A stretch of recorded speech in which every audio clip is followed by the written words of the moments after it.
12 подозреваемых задержаны в районе Баркинг на востоке Лондона в ходе полицейского рейда после нападения, жертвами которого стали 7 человек и 48 получили ранения.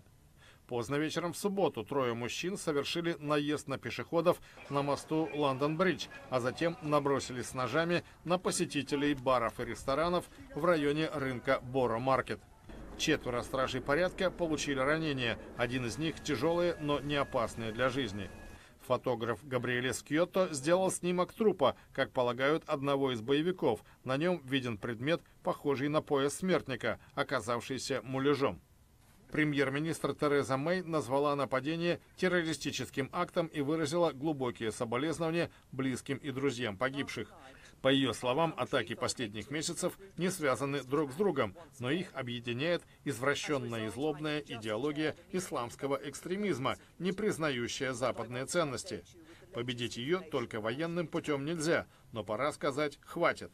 Она выдвинула план из 4 пунктов по борьбе с терроризмом в киберпространстве и на поле боя. Страну, заявила Мэй, не удастся расколоть, она останется Соединенным Королевством, живущим в соответствии с британскими ценностями.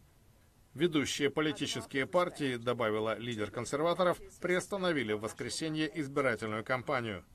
Лидер оппозиционной лейбористской партии Джереми Корбин, как и глава кабинета, отдал должное мужеству и профессионализму полиции, медиков и сотрудников экстренных служб. Сегодня мы не будем вести кампанию в национальном масштабе, но возобновим ее позже. Важно дать четкий сигнал, что демократия одержит верх. Если мы позволим этим нападениям сорвать демократический процесс, мы все проиграем. Эксперты-криминалисты продолжают сбор улик на мосту и в окрестностях рынка. Весь район оцеплен, его патрулируют вооруженные полицейские и специалисты по борьбе с терроризмом. Усиленные наряды сотрудников правоохранительных органов несут службу рядом с небоскребом Шард, осколок, самым высоким зданием Лондона.